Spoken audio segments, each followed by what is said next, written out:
of, because the hospitals are moving into spaces again that aren't normally a patient care area, like conference rooms, cafeterias, things like that, that they're going to need staffing for. And so these are the things that we're working on to get staff to those bigger facilities immediately. Can you And talk? Dan, kind of a follow-up question to that. Have you guys looked into more of the traveling nurses or what that is like? Because I know that was a big thing when there was the other two surges and what that process has been like. Well, Medeiros, it's a mess. And one of the reasons I say it like that is because when the state decided to step back and not necessarily provide that staffing process like they did before, it left the Fresno hospitals with trying to compete with the hospitals in the Bay Area and Los Angeles and the coast and anywhere else around us. And that's just a real difficult situation when Fresno has to try to compete with, try to bring someone to Fresno when it's 106 degrees in great air quality, and when they could go to Monterey and be in a better environment and also be a cooler environment. So those are the situations that we struggle with when we try to bring people to this area. There's just not enough people on the registers that to come to Fresno right now. And so the hospitals complain that they get commitment that 5 people are coming and they're going to be here Monday, and then on Friday or Saturday they get a phone call and said, I got a better opportunity, and so they're not coming. And so it's hard for a hospital to depend on what's going to show up. So it's a real problem, and that's why Dr. Vora and I have really made a stance with the state that we need a commitment and a dependable number of individuals to show up to take care of our hospitals. I think another question that might be coming up is, why don't we open up Porterville again, or set up some other alternative care site the way that we did before? Can you speak to why that's not really a realistic option? Yeah, because that is a question I've gotten already from someone, but if you look back at the big surge we had in the winter, we opened up, everybody had these alternate care sites open up that were not widely used. I think the state spent millions of dollars opening up these alternate care sites that just weren't used. And one of the reasons is because the alternate care sites can't necessarily take care of the patients at the higher acuity level that's necessary or needed, which is one of the reasons why we connected our alternate care site with a hospital, so that we could kind of push that marker up a little bit and take care of those patients at a higher acuity level. But even then, it really wasn't. We didn't get the volume that we expected. So this time around, we're going after the staffing to take care of the surge capacity within the hospitals, because the hospitals do have space. We just need staff. And that's where we're putting all of our efforts and energy right now. I know that there's been talk about this before. Again, it's Medeiros, but I was wondering, in terms of, it seems like there's more breakthrough cases of COVID-19 locally. And I was wondering, in terms of hospitals, what does it look like for whether it's vaccinated or unvaccinated? And are you seeing any change as the cases? Yeah, that's a good question. So while breakthrough infections are being reported, the vast majority, I would say 90 or more % of the hospitalized patients are non-vaccinated. So, vaccines are working tremendously well to keep people out of the hospital and out of the obituary pages. And I think that that's what they were designed to do, and they're still doing that. With the breakthrough infections, that's important to track for a lot of different reasons. I think to give us a better view of the epidemiology of this illness, and to understand, if and when these vaccines might not be as effective, meaning that the immunity starts to wane or go down. And then it would be time to have a discussion about, who needs boosters and when do we do that? that discussion has already started, and there's more to come about this. So I would say the first words have been spoken, but not the last words on this subject. And between now and September, we're probably going to hear a lot more from federal agencies and scientists about what exactly we can, what exactly is known about the immunity from these vaccines. So I'll share what has been said, and then I'll share what questions remain.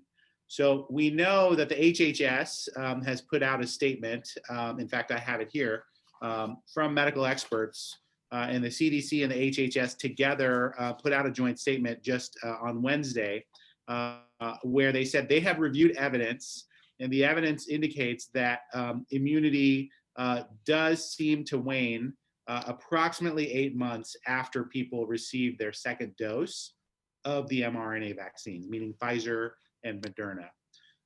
That is prompting enough concern to where they're going to probably recommend, again, this is tentative language, they're probably going to recommend boosters for people that are 8 months out from their mRNA vaccine second shot. And that will probably occur in mid to late September, in coincidence with the FDA approving these vaccines for full authorization. So they currently have emergency use authorization. We feel like the FDA is most likely going to go ahead and permit full authorization in September. And at the same time, because of these immunity studies that are out there studying the populations, that boosters will be recommended.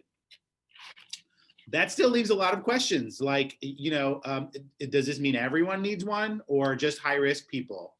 We know that not everyone has the same immune response. As we get older populations, their immune response seems to be a little bit more fragile. So maybe this will be only for older folks, as some countries have done, is to greenlight the third dose for those that have more fragile immune systems and older populations, or for those who are considered much more high risk than the rest of us, meaning those who are on the front lines of healthcare, first responders, people that are definitely going to be exposed to COVID patients over and over again, and perhaps other variants over and over again.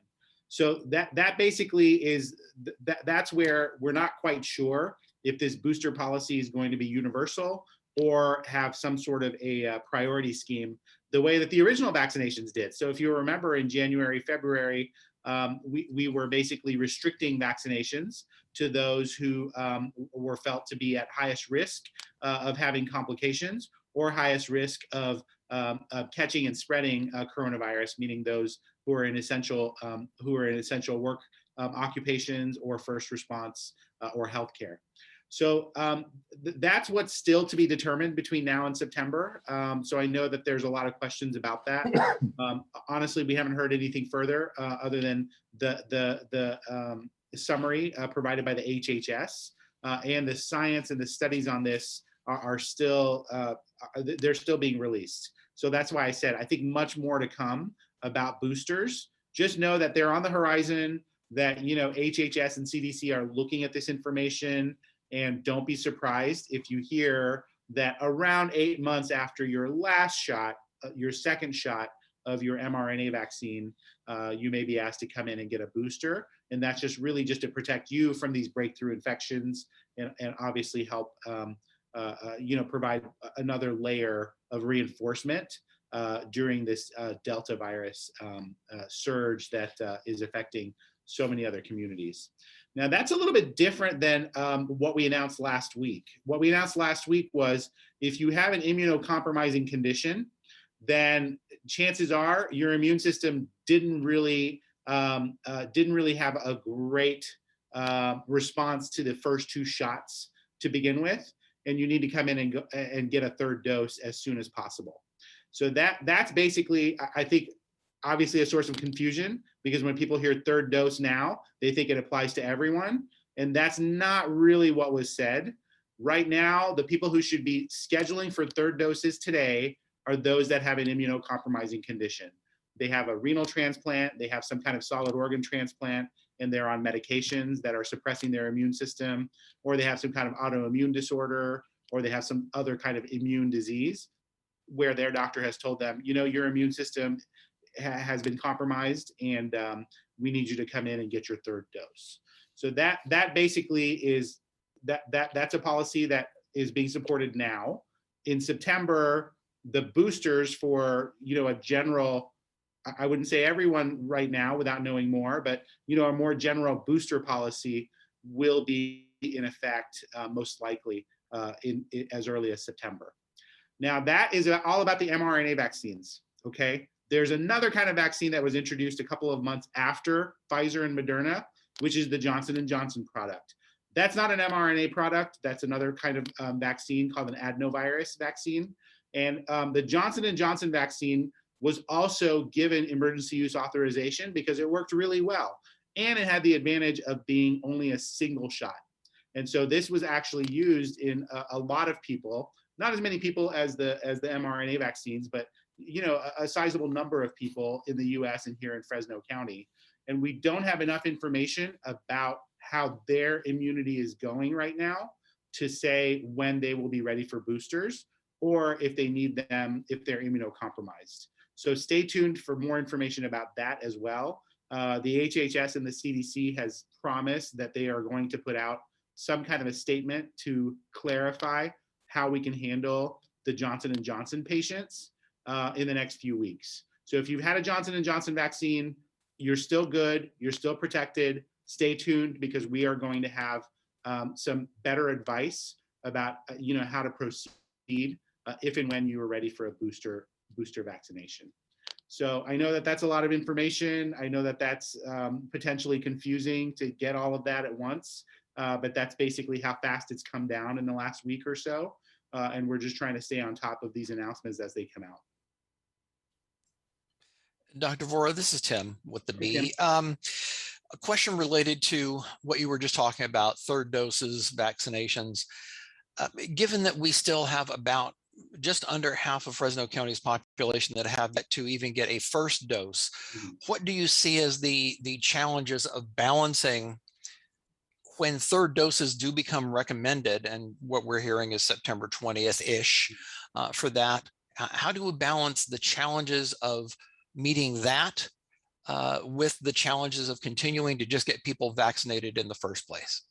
Thank you for asking. I think our top priority remains reaching the unvaccinated and getting at least one dose into them and really getting them up to, fully vaccinated as soon as possible. That is and should be our top priority because those people are the ones that are most at risk for severe illness, hospitalization, and death. And they need to understand that.